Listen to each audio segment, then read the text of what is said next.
Welcome to Strategy Speaks, the official podcast of the Center for Security, Diplomacy and Strategy at the Vrije Universiteit Brussels. I'm your host, Daniel Fiott, and for this 14th episode, I'm pleased to welcome Lotje Boswinkel and Elie Perot for a discussion about European nuclear deterrence and the continent's conventional military gaps, with a focus on long-range strike capabilities. Lotje is a researcher at CSDS, an associate fellow at the NATO Defense College, and a Morgenthau Fellow at the Notre Dame International Security Center. Elie is also a researcher at CSDS and a program director of the postgraduate certificate in EU policymaking at the VUB. Welcome, Lotje and Elie. Lotje, let's begin with you. And in a recent piece for War on the Rocks, you wrote that Europe is in no position to engage or destroy Russian high-value military targets without US support. With long-range strike capabilities in mind, could you elaborate on what more Europe has to do to enhance its conventional military capabilities? Thanks so much for hosting us, Daniel, and giving us the opportunity to speak on these very timely issues. Now, with the new administration in Washington, and of course a war raging on our continent, there has been a lot of discussion in recent months on what Europe can and should do to beef up its deterrence and defense posture. Now, in my recent piece, I wanted to draw attention to Europe's limited ability to conduct long-range strikes without US support. And specifically, I wanted to highlight three areas in which Europeans need to step up. Now, first of all, Europe needs to buy sufficient long-range missile stocks. Of course, in recent years, we see that there's been more attention being paid to these long-range missiles. In the public debate, the discussion often focused on the war in Ukraine as its backers debated the supply of these weapons to Kiev, but also in allied capitals or in European capitals' own rearmament efforts. More and more attention was paid to such systems as countries such as Poland, Finland, the Netherlands, Germany, or Sweden have been investing in long-range strike systems. For instance, they have been buying US-made JASSM missiles or Tomahawks in the case of the Netherlands. However, when you're preparing for protracted attritional high-intensity warfare, which is a fair operational assumption in a potential conflict with Russia, sufficient magazine depth is key. And while governments often do not disclose the specific numbers of the missiles that they're buying, what we can gauge from these contracts is that, the numbers are currently insufficient. And then second, and relatedly, Europe needs to ensure that it has sufficient defense industrial capacity to produce these systems at sufficient scale. Currently, it doesn't. Of course, we have various European systems on the way. So last summer, a few countries, France, Germany, Italy, and Poland, launched the European Long-Range Strike Approach, known as ELSA, which is a program to develop a European land-based cruise missile with a supposed range between 1,000 and 2,000 kilometers. It should be available by the early 2030s, and the project has now also been joined by the Netherlands and the UK.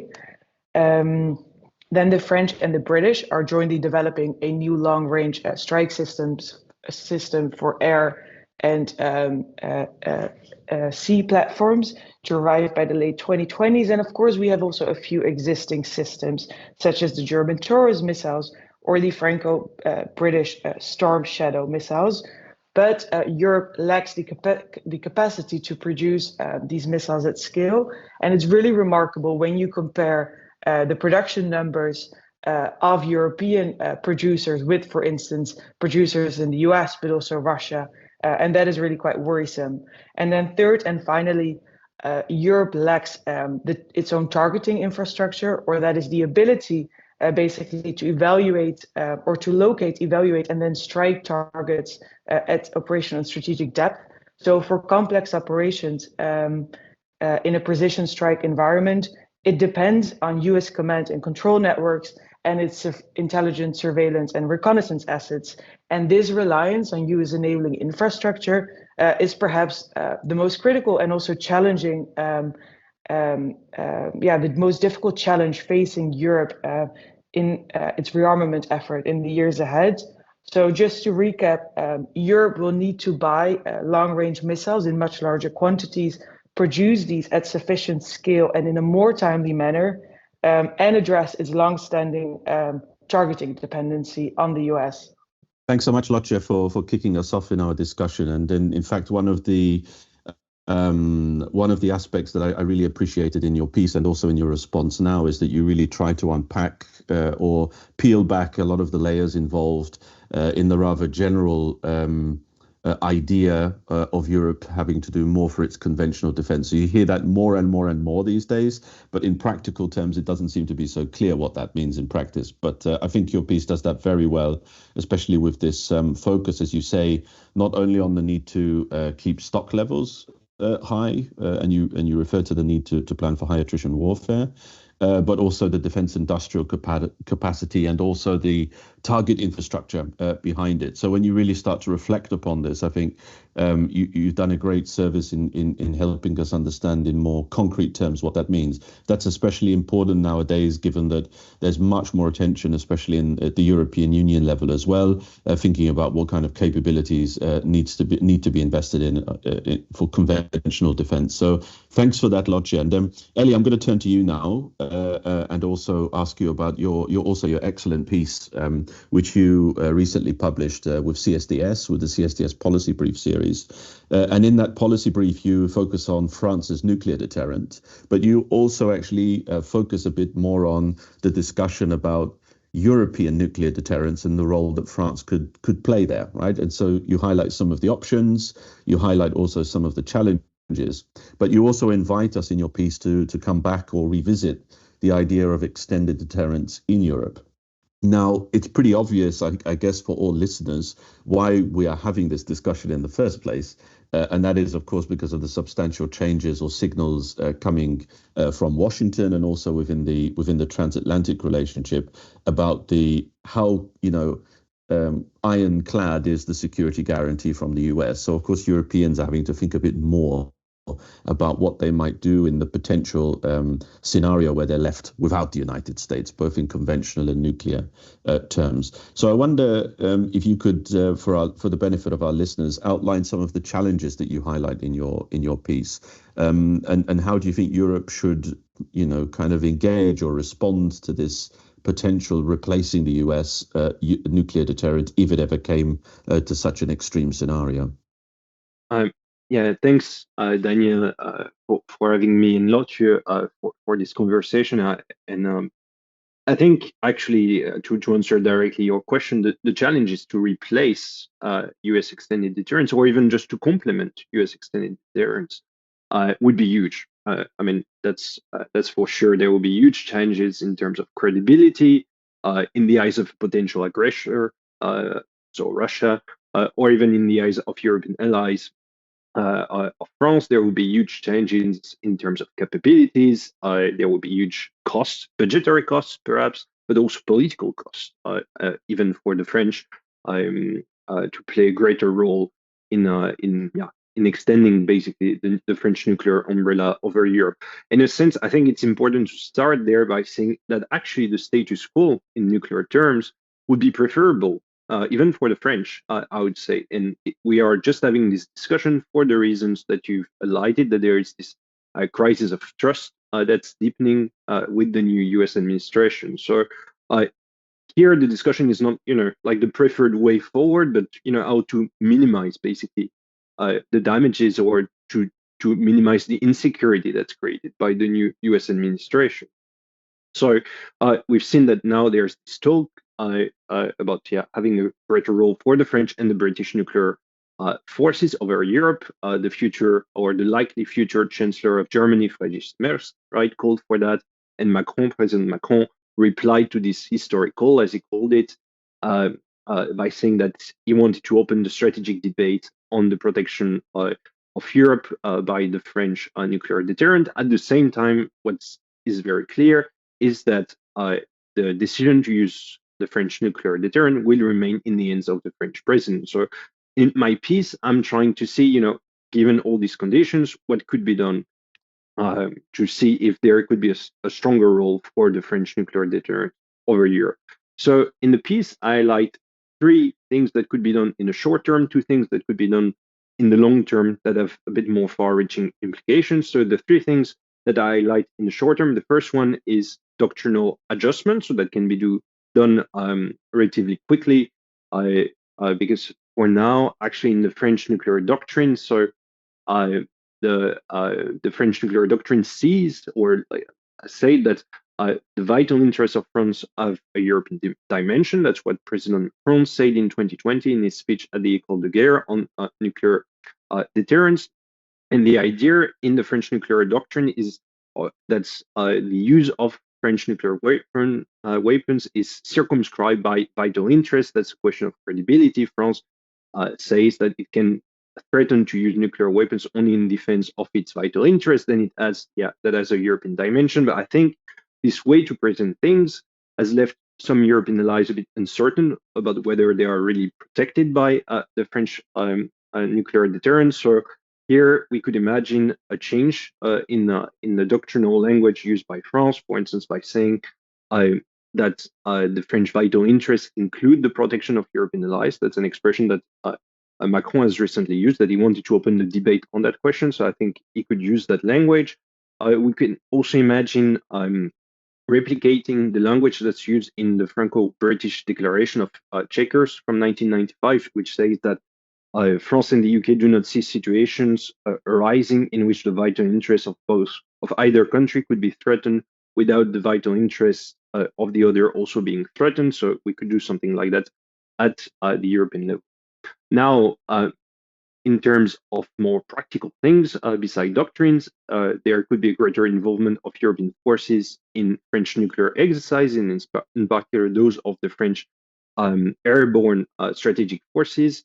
So there's been an opening also that was made by President Macron in his 2020 speech to have more European forces joining these French nuclear exercises. There's been, as far as we know, an Italian refueling tanker that has participated in such an exercise in 2023. What I'm saying in the piece is that we could have more allies that may be interested and should join these kind of exercises. They could also play a stronger role, perhaps even a combat role in these exercises. Part of these exercises could play, could be done also over the airspace of other European countries as a political signal. And the third thing that I'm saying in the piece, in the short term, it could be done is that for France to be more involved in terms of consultation with European allies, so either by joining NATO, the NATO nuclear planning group as an observer, or by setting up an ad hoc system like that outside of NATO, but where European allies would be consulted on the role of the French nuclear deterrent for their protection. And in the long term, there are 2 things, so basically, that I highlight in the piece. The first one is that we could imagine replicating something like NATO nuclear sharing that has more far-reaching implications, where French nuclear forces could be based temporarily or permanently outside of French territory. Either you have nuclear-capable air bases throughout Europe, you can have the French nuclear forces based there, or you can have also something very similar to NATO nuclear sharing, with French tipped nuclear missiles being manned by the air forces of other European countries.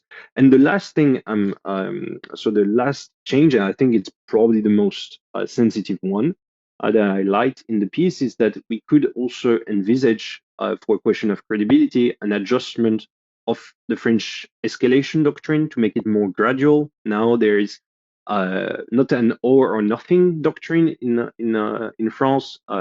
There is the possibility that's foreseen by French nuclear doctrine of a unique and last nuclear warning, and then we move to all-out nuclear escalation.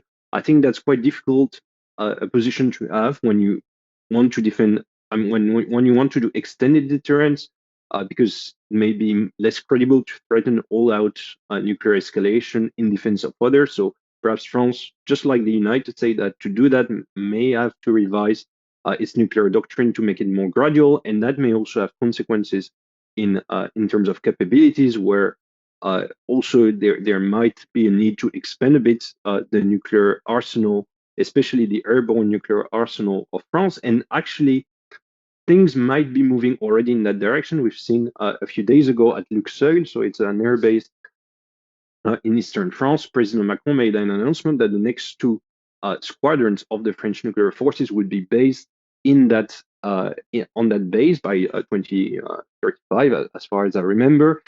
It's a bit uncertain exactly. I mean, we need some confirmation from the French authorities, but that could mean, because there are currently two squadrons in the nuclear air force, the French nuclear air forces. So that could mean actually that we'll see a doubling of the size of the format of the nuclear French air forces. So perhaps actually we are already moving slowly in that direction of expanding the French nuclear arsenal. Thanks so much, Elie. Yeah, that's a really great deep dive, I think, into your piece, and also, as you rightfully said, the doctrinal adjustment that France is also undertaking in this regard. And I think your last point as well on the example of words and deeds of the announcement at Luxeuil-les-Bains. That's also quite interesting. But I think another feature which comes out in your piece and also your response as well is that it is also quite interesting, now that we're on the second Trump presidency, that actually a lot of the signals and the openness of France to even discuss these questions was already signaled in the first term. So it's not like European allies and partners are somehow, taken by complete surprise by a French openness on this discussion. So I think your piece also alludes to this, that it's quite interesting even from a French perspective, given how hardwired nuclear deterrence is into international strategy. Nonetheless, there's this kind of openness to engage in these types of questions. So brilliant way to begin. And Lotje, I'm going to come back to you now because also listening to Elie now and also your first response, I guess, it's very clear, I think, it will be very clear to our listeners and also those who have been reading your pieces that we can't disentangle the relationship between nuclear and conventional forces, right? So we have to kind of think of these two levels as intertwined. Now, Lotje, in your piece and also in your response today, you're kind of arguing that Europe will need to buy more, they'll need to stockpile more long-range missile capabilities. But there is another element, I think, which is quite interesting and which I'd invite you to unpack. You also raise the importance of the dispersal of these long-range weapons in Europe. So I found that quite interesting when reading your piece on War on the Rocks, this idea of dispersal. I mean, could you specifically elaborate on what you mean by the dispersal of such weapons and actually what that might look like across Europe? Yeah, thanks. So you mentioned this relationship between the nuclear and conventional level, and I thought this may actually be a good moment to briefly draw on this distinction between deterrence by punishment and deterrence by denial. Denial essentially means disrupting, delaying, or defeating an attack at or close to one's border, while punishment entails raising the cost of an aggression by conducting more escalatory strikes against targets deep within an adversary's territory. Now, traditionally, conventional weapons are associated with deterrence by denial and nuclear weapons with deterrence by punishment. Now, we see that in recent decades, conventional missile technology has advanced dramatically. On the one hand, information technologies have matured, and on the other hand, precision weapons accuracy, range, and lethality have improved. And now, as a result of this, states can use conventional weapons against targets at operational and strategic depth, and for both these denial and punishment purposes. Now, in a precision strike environment, deep strike capabilities allow a defender to target an aggressor's key military nodes, such as sensors, command and control networks, or even missile launchers far behind enemy lines. But at the same time, these long-range systems provide defenders with a limited conventional punishment capability if they're used against strategic targets, such as critical national infrastructure or targets more indirectly implicated in a war effort, such as industries. Now, I think the war in Ukraine has well demonstrated the value of long-range capabilities in striking military targets such as logistic nodes or command center, but also targets at greater strategic depth. So we see that Russia has really put a strain on Ukraine's energy grids, but also Ukraine has been able to target Russian oil refineries. And it's also within this context that Ukraine has been rushing to develop its own long-range missile. And a few weeks ago, it first demonstrated its Neptune missile with a range of more than 1,000 kilometers.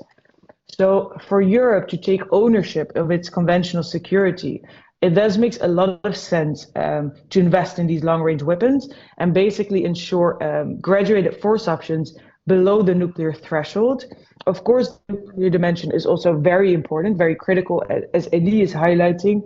But the conventional dimension actually matters greatly when strengthening deterrence, but also when you're preparing for defense in a high-end conventional warfare scenarios. And then also to highlight what you've been asking about dispersal, I think it is critical to think it's critical to think about the necessity to field these kind of weapons also closer to the eastern flank, because they may be especially beneficial in fait accompli scenarios in which Russia may attempt limited land grabs and hopes to consolidate its gains before Allied reinforcements arrive.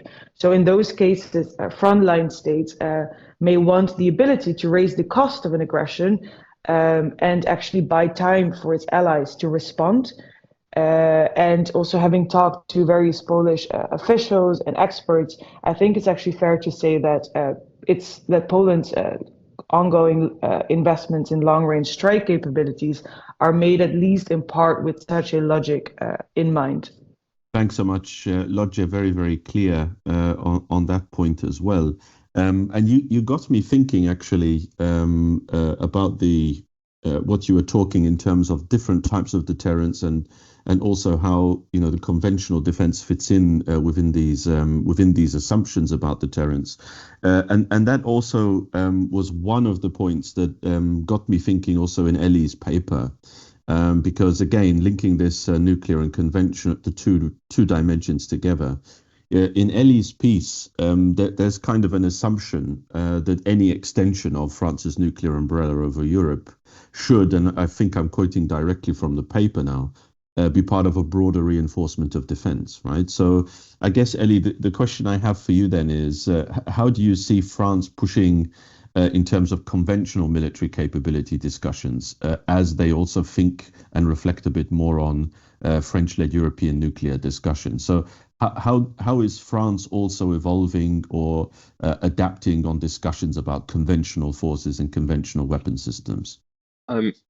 Yeah, well, I mean, in France also there is a broader, the reinforcement of potentially the role played by French nuclear forces. That would be part of broader reinforcement of French defense policy. That's what the president also announced, the French president, that there will be quite a significant increase in terms of defense spending over the next few years in France, and not all of that will go to nuclear.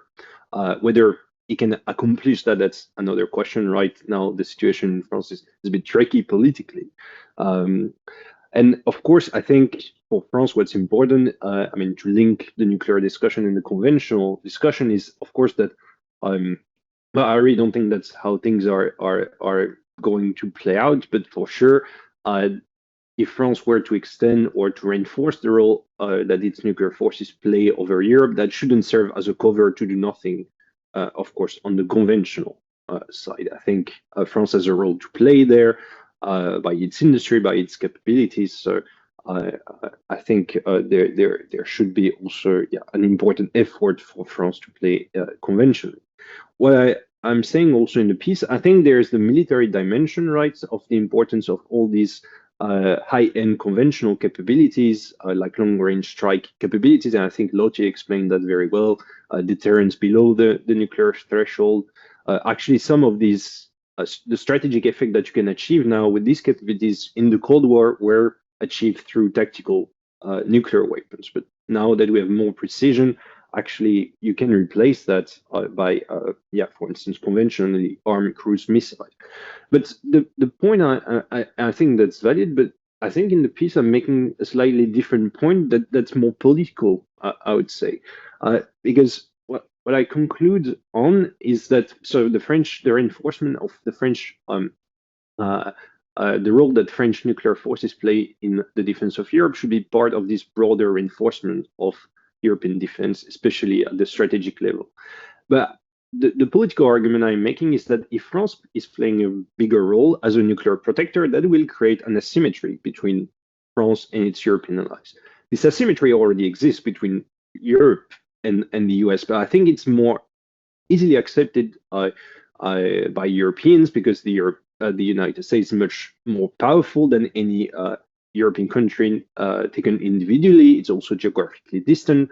Whereas France, for instance, is not much more powerful, besides perhaps nuclear weapons, than other European countries. It's not even the major European economy, and it's a European neighbor. So I think there's this norm in Europe that if there's leadership, it needs to be shared between European countries. If we are really in a European environment, and actually a good example of that is relates to the security guarantees for Ukraine. Now we are seeing now the discussion where the UK and France together are in the lead, but try to involve as much as possible also other European countries. So I have something like that in mind also when I'm talking about the reinforcement on a European base of Europe's strategic defense and deterrence. So with the idea that you minimize as much as possible the asymmetry that are created if we have a reinforced role for French nuclear weapons. So that would involve having the UK on board as much as possible. Also, I think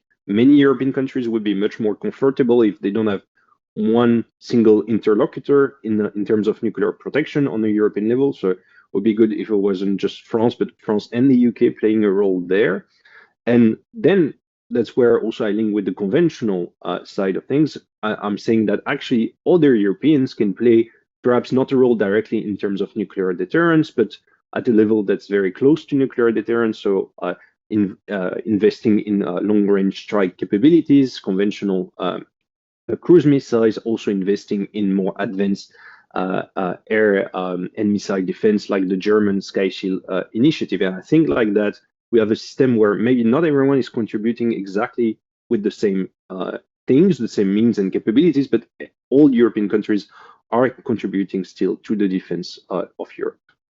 Thanks so much, Elie. Yeah, that's a great way to round off our discussion here. And also, I very much appreciated your point about symmetry and asymmetry within European defense politics, if we can call it that. And what I found fascinating by both of your responses, Elie and Lotje, is that I think you've really helped us connect not only the conventional and nuclear discussions and dimensions, but I think you've also helped us unpack a bit the linkages between industrial capacity, which you've both referred to in your responses, but also then differences in doctrine, also differences or challenges related to the infrastructure that we need to be able to use some of these weapon systems and developing ideas or doctrines together as Europeans. It also strikes me, by the way, as someone who's been around for quite a while, at least in Brussels, that having any discussion on long-range strike weapons and nuclear deterrence would have been completely impossible even a few years ago. So it's quite fascinating to see that we're discussing these types of issues quite publicly, and I think you've done a great job for our listeners in understanding a bit better both the nuclear and conventional dimensions. What I would say also to our listeners to conclude our episode is that you should definitely go and check out, if you haven't already, check out Lotje and Elie's individual pieces. They're available online. Through War on the Rocks and also through CSDS. A big thank you to Elie and Lotje for taking the time out for joining us today for this 14th episode of Strategy Speaks. And to our listeners, I do hope you can join us for our next episode. Thank you.